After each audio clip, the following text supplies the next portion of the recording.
1947, Roswell, New Mexico. Wreckage found in the desert outside this small town is believed by many to be a UFO. The question is, are UFOs real? The answer is yes. For years, controversy has grown about what really happened here that summer night. Now, a decorated ex-U.S. Army intelligence officer has made a remarkable claim. He says that not only are UFOs real, but that the U.S. military harvested advanced technology from them. He knows this, he says, because he held the technology in his hands and saw alien bodies from the Roswell crash. The humanoid-type body came from the Roswell area where there was a crash in 1947. Why should we believe him? Because of the man that he was, the years of service that he dedicated to the United States of America, and the fact that he was considered one of the top military men in his field. Who is this person? What did he do in the past? What were the things that he has said in the past that have come to fruition? According to Lieutenant Colonel Philip Corso, he was responsible for bringing alien technology to military labs and civilian scientists. And they used it to make lasers, fiber optics, integrated circuits, night vision image goggles, and bulletproof vests. We are looking at crashed flying saucers, or ones that are shot down, and we're trying to figure out how they work. Others are skeptical that alien technology jump-started the military-industrial complex. That's a peculiar kind of lack of self-confidence in human ingenuity. I found that Philip Corso wasn't telling the whole truth about a number of things. Is Philip Corso's story the fantasy of one ambitious intelligence officer? Or does he confirm that a UFO did crash at Roswell in 1947, and that it launched a secret military program to push alien technology into mainstream development?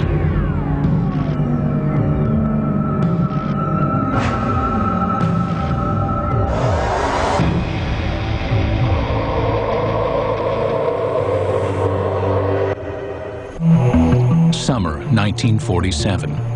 Major Philip J. Corso is on patrol at the Army base at Fort Riley, Kansas, when he encounters something that will challenge everything he knows about heaven and earth.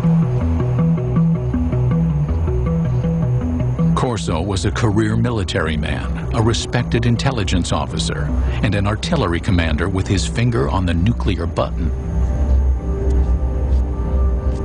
But inside a crate in a deserted building, Corso swore was a being from another planet. Corso would publish an account of this and other revelations in a book called The Day After Roswell, a New York Times bestseller when it came out in 1997. In one of his book signings, 5 colonels came to him and verified that my father was right on with everything that was written in the book. Corso died in 1998. But the material he presented in his book is still controversial. Now, for the first time, the full story of his military career and his startling UFO allegations are being told on television. 1942, the year after the Pearl Harbor attack. Philip Corso, a small-town boy from Pennsylvania, is drafted into the Army. During World War II, he trains as an intelligence officer, and afterward, at the age of only 29, Corso becomes a spy hunter in Rome. His mission, to seek out and terminate Soviet agents. When the United States Army occupied Rome, what they wanted was make sure that the post-war government would be a friendly government, not a communist government. A position with a lot of authority behind it. The man was regarded as an up-and-comer. By April of 1947, Corso returns to the United States for additional training at the U.S. Army's Intelligence School at Fort Riley. 3 months later, in July 1947, comes that fateful night when he claims he has the encounter that shakes him to his core. 32-year-old Corso is the post-duty officer, an assignment that puts him in charge of security at the base. That evening, Fort Riley is buzzing with rumors. 5 trucks containing debris from a mysterious aircraft accident in Roswell, New Mexico, have arrived at the base in Kansas. Corso, with his training as an intelligence officer, is intrigued by the shipment. At about 11 p.m., Corso says he enters the building where the Roswell shipment is stored. A guard on duty tells Corso that he has already looked into one of the crates making up the shipment and cannot comprehend what he's just seen. Corso then says he has a look for himself. And he sees these, they look like coffins. They're little, they're like kid coffins. And he can't figure out what that is. So he goes and he picks up the tarp. It looked like a thin body, and a humanoid with a sort of a big head on it, and eyes, but not too long, and not, the shape of it was not as wide, as I say, as our bodies are. Corso says this was his first encounter with extraterrestrials, but it would not be his last, nor his most significant. Later, he would be given top-secret files and alien artifacts that, he claims, would generate a new technological world order. But in 1947, that day was still a decade away.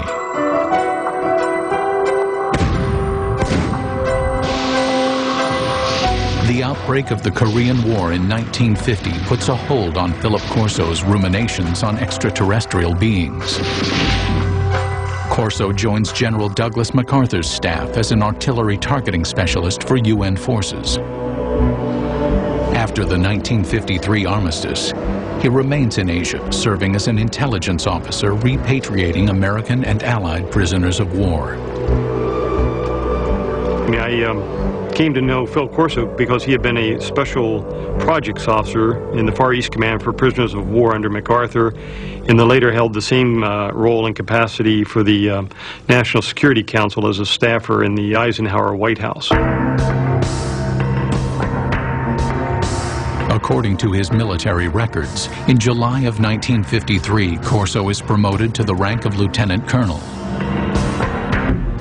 He says he is a trusted advisor to President Dwight D. Eisenhower, informing him of what Corso asserts is rampant KGB infiltration within the CIA. And Corso was screaming about this in the National Security Council to Eisenhower.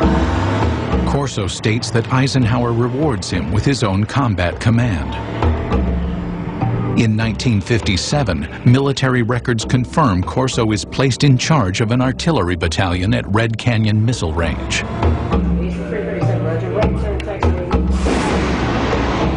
By October of that year, Corso commands the battalion in West Germany, where he develops new targeting strategies for nuclear strikes. He's shown he can do the one thing, he'll follow orders, but he's shown initiative. He had sole command of a nuclear weapons battery. Now, in the event that war would have broken out with the Soviet Union in the 50s, when Corso was in Germany,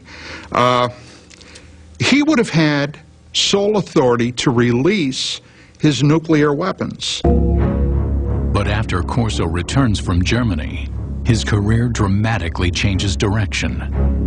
The gifted intelligence officer, fearless spy hunter, and artillery commander who controlled the world's most powerful weapon now becomes a reservist in the National Guard. In October of 1960, Corso is virtually in retirement, a part-time unit advisor to a National Guard base in Maryland. You could say it meant that some people were displeased with him, but it's just as easy to say he didn't have what it takes. But Corso's supporters believe Corso is being groomed for his most important and most secret assignment.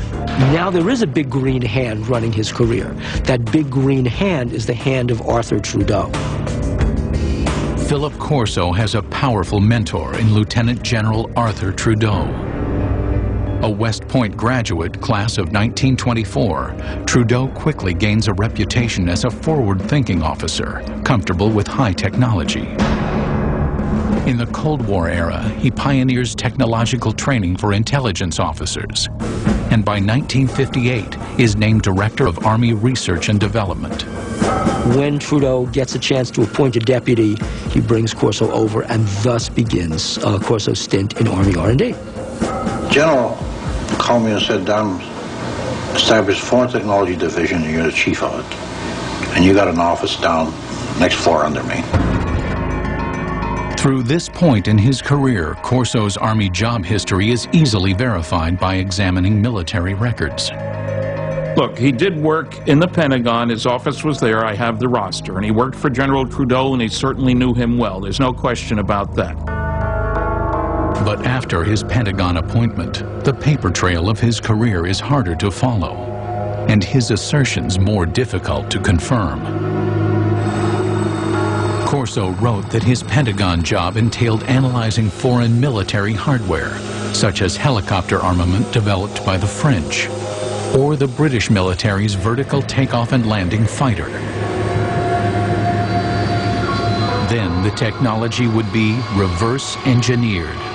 The military has had, over the years, a number of projects where enemy technological devices have been recovered by American forces. So one of Corso's jobs was to get this foreign technology, this French technology, and reverse engineer it. And then, if they had something good, fed into our own technological timeline. Reverse engineering plays a significant role in the spycraft of the Cold War era. The Soviets used captured American Sabre jets to reverse engineer U.S. technology, and the U.S. captured Soviet MiGs to reverse engineer Soviet technology. But if Corso's routine job involves examining technology from abroad, his task would soon change. Sometime after July 20th, 1961, Corso claims that General Trudeau calls him into his office and gives him an astounding directive. Examine technology captured from the 1947 alien spaceship crash in Roswell, New Mexico. Trudeau has a filing cabinet delivered to Corso's Pentagon office.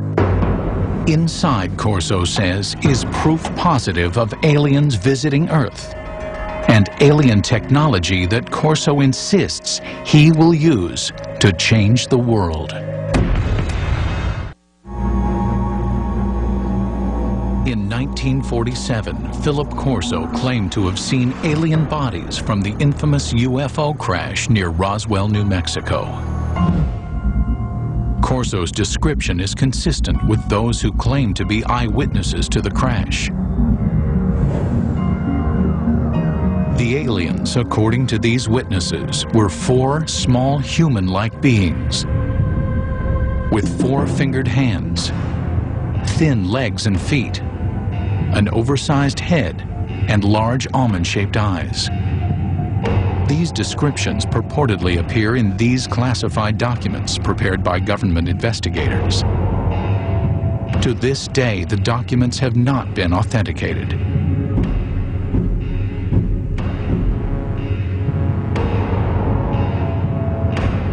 Corso insists that he told no one about what he saw at Fort Riley. But in the summer of 1961, the 46-year-old lieutenant colonel is assigned to a Pentagon project that will force him to recall his eerie experiences. He was assigned to the Army's research development at the Pentagon. Once again, a position with a lot of authority. His goal? To advance U.S. military superiority by a factor of decades. We had enough sense to push it. We had the organization, and we had the money, and we had the brains to do it, and we did it.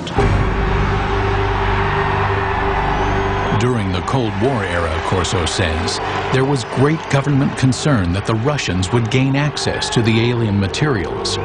Or worse, the aliens would use their superior technology to invade Earth.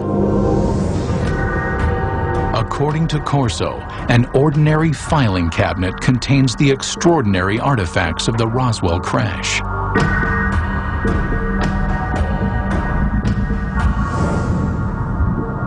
A piece of super strong metallic cloth. Corso contends it may have protected the alien pilots in their spacecraft. A tube that appears to shoot a searing red light. Corso thinks it might be a surgical instrument or a weapon.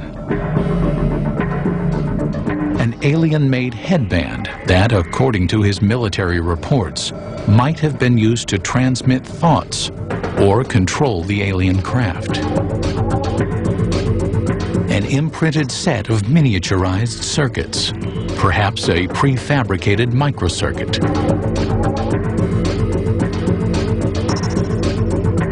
A flexible wire that might have transmitted light through its interior. And a lens that could allow anyone to see in the dark, supposedly taken from the eye of an alien being. To better understand the puzzling contents of the filing cabinet, Corso claims to immerse himself in classified government documents reporting on alien technology supposedly found at Roswell. According to the reports that Corso claims to have read, some of the world's foremost scientists, men like Wernher von Braun and J. Robert Oppenheimer, have access to the Roswell crash site. Corso says that Lieutenant General Trudeau greenlights him to assemble his own A-list team. You will put on that team anybody that you want. Engineers, scientists, and even I told the Germans. Told them I'll take a couple of Germans too, in addition to the U.S. scientists. Corso claims that based upon his close readings of the Roswell reports, he developed his own theories about how the alien craft may have functioned. What Corso said was that the spacecraft had a way to jump. It didn't fly from wherever it came from to here. It jumped. And he said that's all they knew, that there was a wave around the spacecraft that allowed it somehow not to be a spacecraft, but a time machine. And the reason is that to travel the kinds of vast distances it had to travel, it had to leave what we understand in physics as a space-time continuum, drop out of that, and suddenly reappear in a new spot. In Corso's personal notes are sketches detailing his concepts. Corso speculates that the alien craft is navigated by a mind control interface fitting the alien cranium. It seemed as though by revolving the headband around the alien brain drawings, you would match up the pickups on the headband with various parts of the alien brain. His background research complete, Corso maintains he is ready to move on to the next phase, distribution. He will hand off the alien technology he says comes from Roswell to appropriate defense contractors for development. Try to imagine what would happen if a spaceship crashed on Earth and there was a fabulous piece of technology and somebody like Corso pulled it out and gave it to research labs and said, here guys, figure out how this works. The result, Corso maintains, will lead to a complete reconfiguring of the world's most advanced technologies.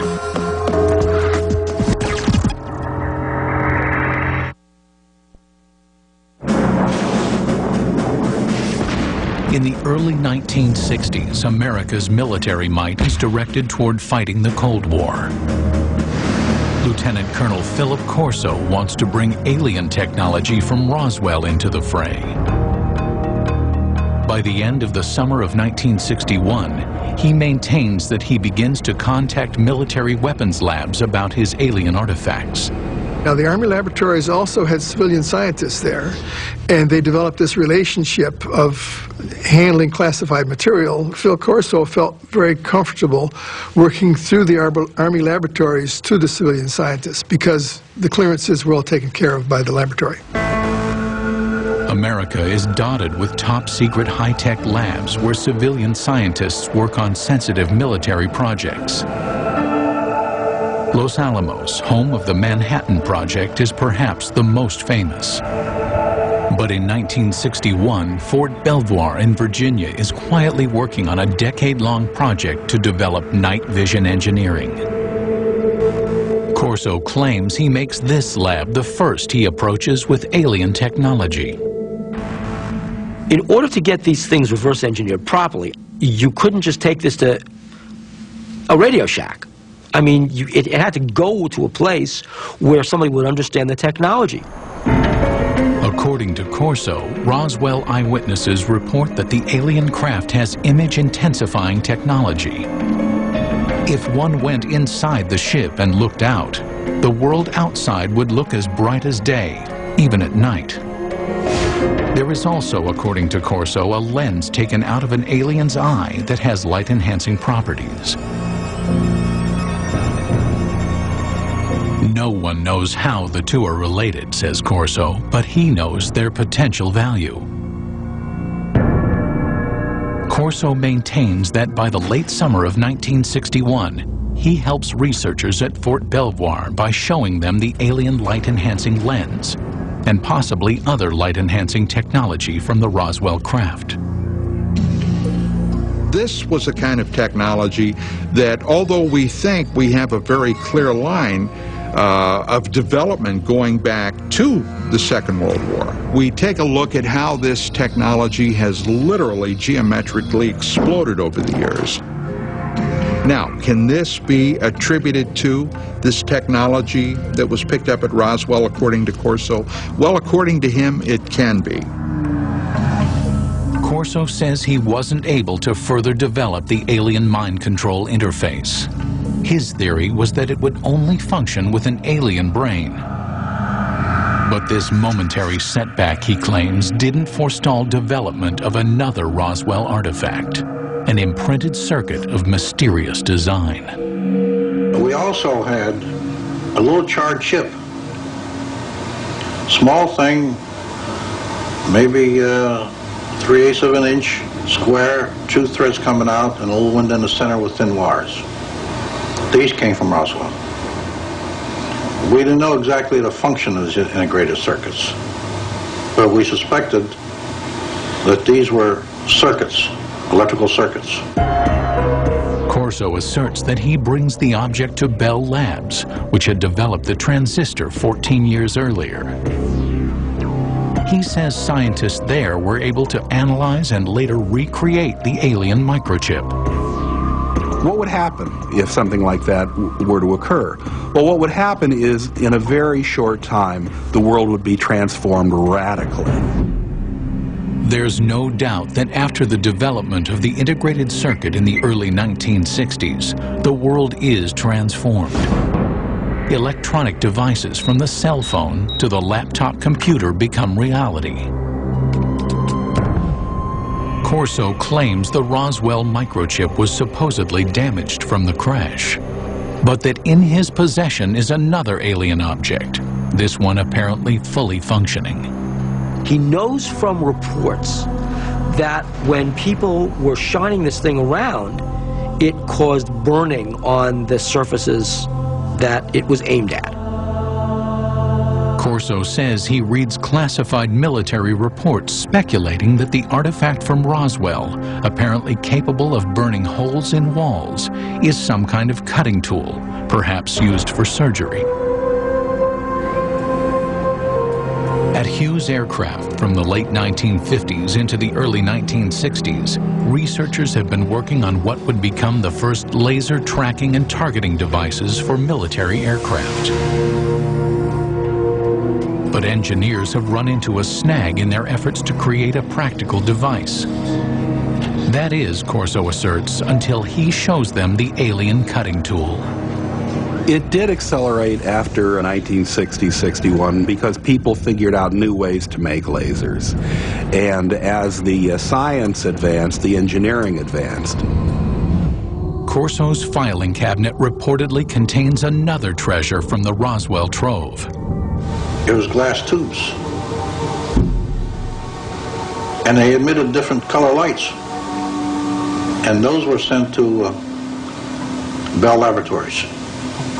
From that was one of the greatest advancements I think we have today, came out in fiber optics. Many UFO researchers theorize that the spacecraft had no wiring because it was fitted instead with fiber optic cable. Transmitting information with light happens to be an old technology. It dates back to one of the pioneers of the telephone, Alexander Graham Bell, who experimented with a device he called the photophone in 1880. Most people have never heard of it, but back in his day, serious scientists thought that the photophone was a more impressive invention than the telephone. The photophone was a way that you could transmit a voice signal over a beam of light. Corso's research tells him that data transmission via light had failed because scientists could not direct a beam of light around corners. But Corso contends that the Roswell artifacts might hold the answer. They were looking at this glass fibers and say, wow, the light actually turns a corner. How can light go in curves? And then they concluded the reason for that was because it had a cladding wrap on it. The cladding was the key discovery you had to make in order to make fiber optics work. Although it would not be until the 1970s that fiber optics were in general use, UFO researchers believed that the cladding wrap on the alien artifact, an outer covering on the fiber that guided the light, made it possible for earthly fiber optics to advance. Corso also says he examined some curious super strong fibers that his military reports claim come from the aliens' flight suits. The first thing of the fabric that amazed me was a thread that I couldn't cut with a razor blade. Just a thread. In his book, Corso offers a theory about the fibers composing the alien flight suits.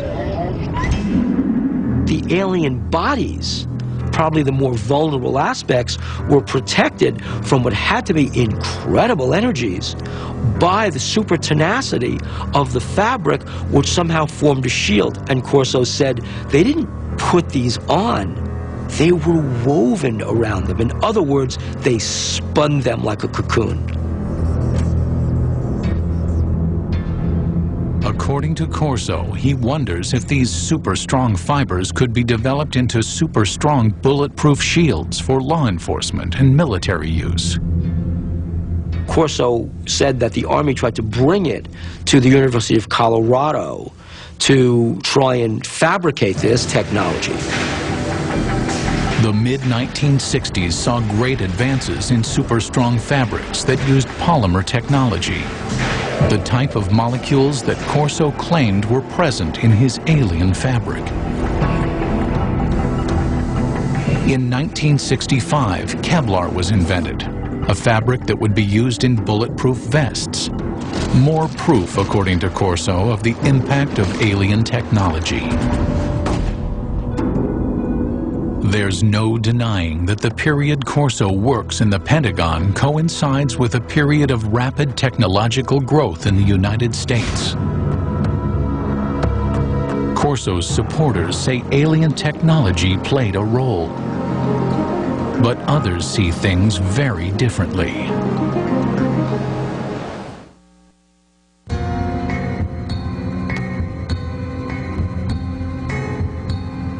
In his best-selling book, The Day After Roswell, Lieutenant Colonel Philip Corso claimed to introduce alien technology from the 1947 Roswell crash to the American military's technological agenda. But others say that the scientific leaps of the 1960s were not made by one hero, and not with the help of aliens. It's nice to think in terms of one heroic person leading us into the new world of far-out technology learned from saucers. That sounds great. But having worked on a whole host of big research and development programs, that isn't the way it works. Look, on the aircraft nuclear propulsion program, we employed 3,500 people. 1,100 of them were engineers and scientists. We were spending $100 million a year. That's the kind of effort it takes to develop new technology. And that was in 1958 dollars at that. Corso claims that the laser jumped from theory to practice after scientists examined the device found in the Roswell crash debris. But to science historians, that's science fiction. Well, the laser is a good example of an invention that doesn't really have a single eureka moment where somebody gets a brilliant inspiration and then they go down into their basement workshop and 15 minutes later they've hammered together a laser. The laser really began back in 1951 when a physicist from Columbia University was taking a walk in Washington. That physicist was Charles Towns. And I woke up early in the morning worrying about it. Why hadn't we been able to get anywhere? It was before breakfast, so I went out and walked out in the park, sat down in the park. And suddenly I said, hey, wait a minute. We can get a whole collection of molecules all in excited states with excess energy. And I wrote down the numbers to see now, could I make it oscillate? And it took him 2 years and $50,000 in government grants before he could come up with the very first barely operable microwave laser. The first laser device used microwaves rather than light. The light-emitting version wasn't functional until 1960, 9 years after Professor Towns jotted down his notes. As for aliens jump-starting the process, No, aliens had nothing to do with the technology of the laser, nor do I. Unfortunately, I don't think aliens have given us any new information yet. while the laser's development was slow and steady, the integrated circuit advanced rapidly.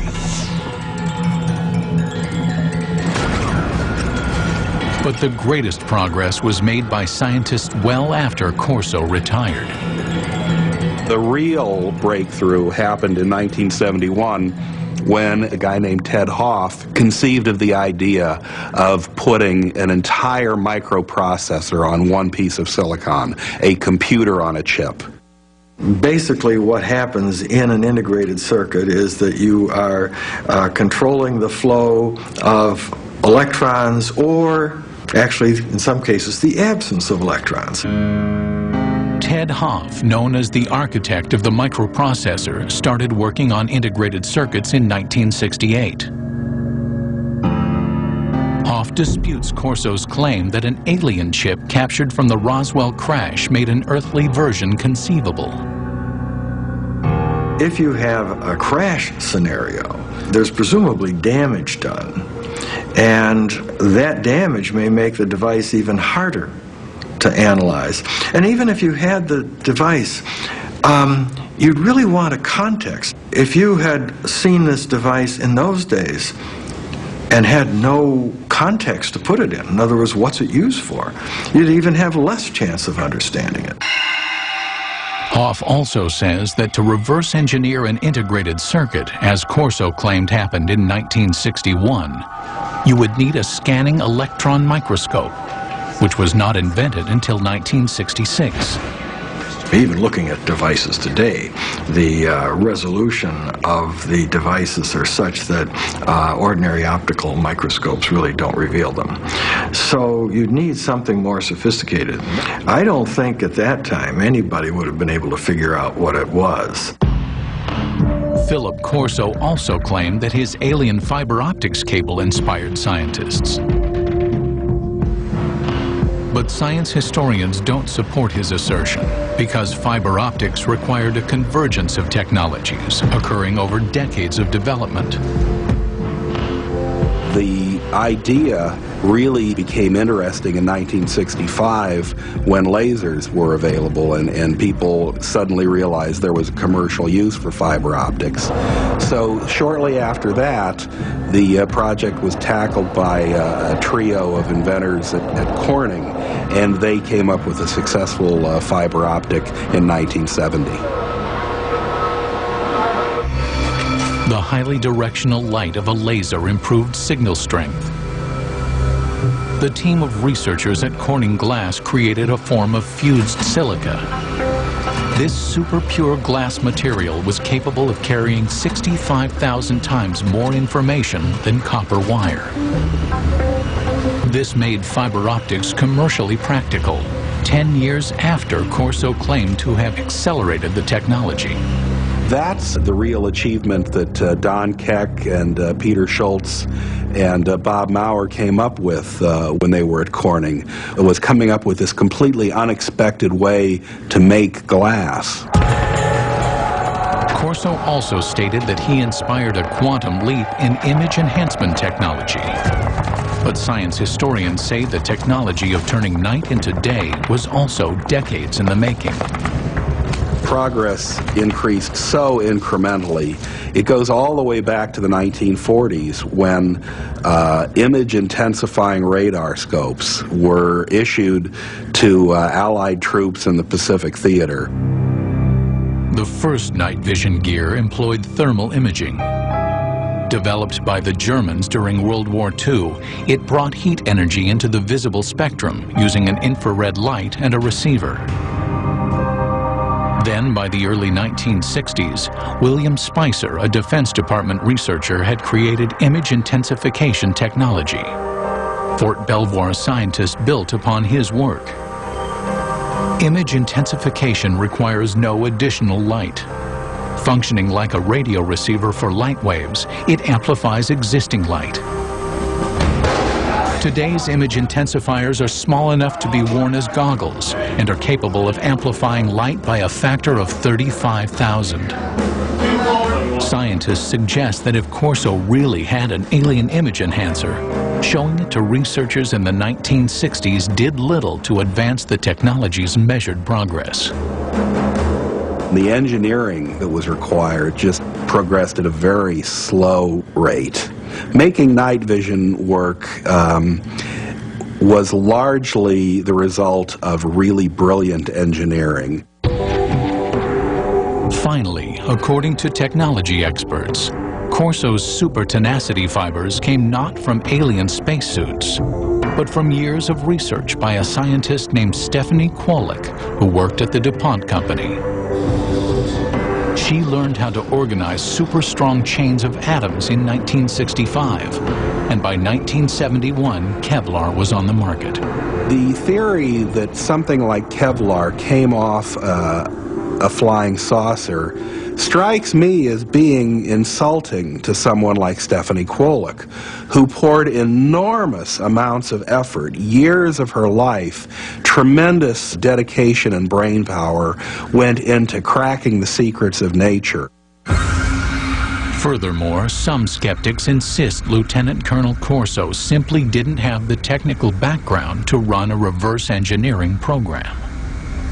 I read something he'd written years ago and found that it was not high-tech. I worked for General Electric, Westinghouse, General Motors, TRW Systems, McDonnell Douglas, with lots of technical people. I'm a physicist myself. And I saw nothing in what Corso had written that gave any indication of his having the knowledge, the skills, the talent, the background to handle stuff like this and get it into industry. Corso had an answer to this objection, claiming that his team of A-list scientists helped him interpret the Roswell cache. I didn't have the training or the background for something. You know, they got highly technical. But fortunately, the German scientists were there. I knew von Braun, and I knew Hermann Obert. Obert was a man who said we've been helped. But we had to keep it quiet to protect our budget, to protect our organization. For doubters, there is also the issue of Corso's rank.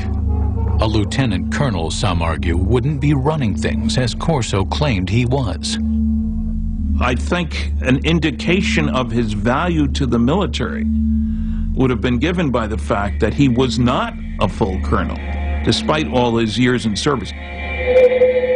But others stand by Corso's assertions, particularly those who say they're familiar with the way the U.S. military functions.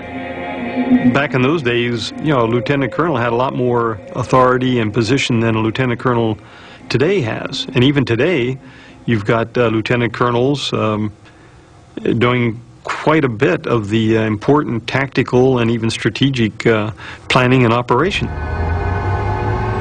The History Channel contacted the military contractors Corso claims to have worked with, and all say there was no alien involvement in the technologies Corso says he jump-started. No memos, directives, or paperwork of any kind exist to directly support Corso's assertions about reverse engineering alien technology. But Corso's supporters say there is no paper trail for a very good reason.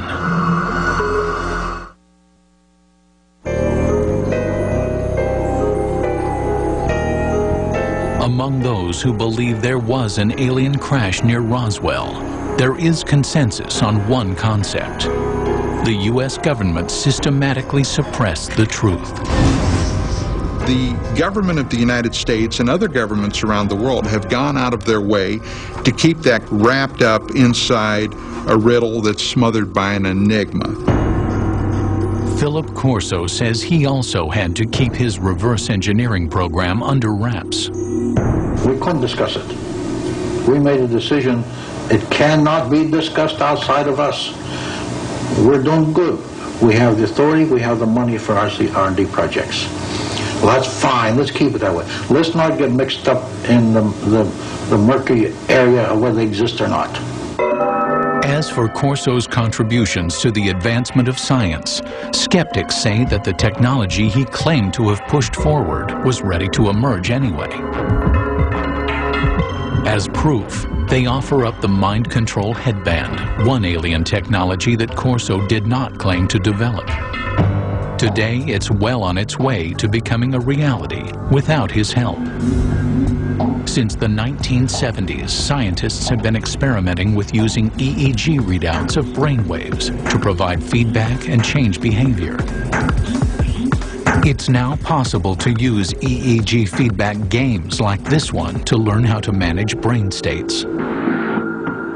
But mind control technology has advanced even further than that. Going to open the first email, which says congrats. It says you. In 2004, researchers received FDA approval to test tiny brain implants designed to allow disabled people to control computers using their thoughts. Next, I'm going to paint a circle.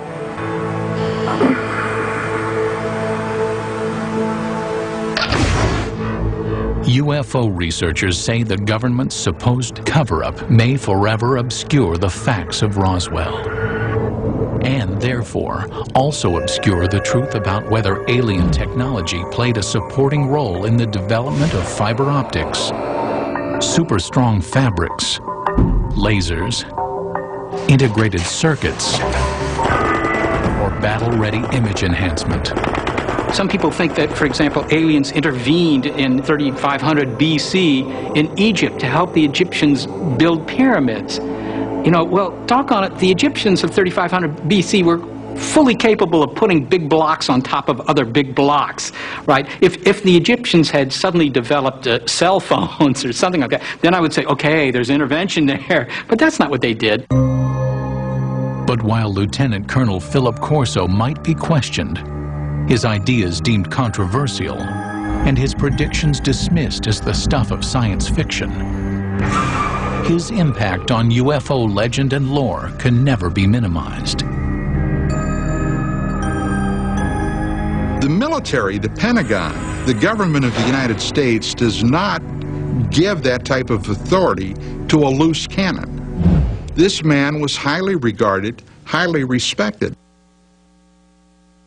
At my age, what do I have to lose? I have to let my grandchildren and my children know this, because how long will I be around yet? And when I go, it goes with me. there must have been many days that Philip Corso said to himself, why me? Why do I have this information? And again, I think that's one of the things that probably plagued him for so many years. It's pretty difficult to keep a secret like that within yourself. Even today, only 10% of the story is told, my father says. The rest is classified. The USS Tecumseh, invincible, indestructible. She is one of the newest, one of the most powerful ironclads that there is. So why did she sink like a stone off the Alabama coast? Divers investigate what happened after the captain said, "Damn the torpedoes," and sailed full steam ahead into battle on Deep Sea Detectives. Tonight at 8 on the History Channel.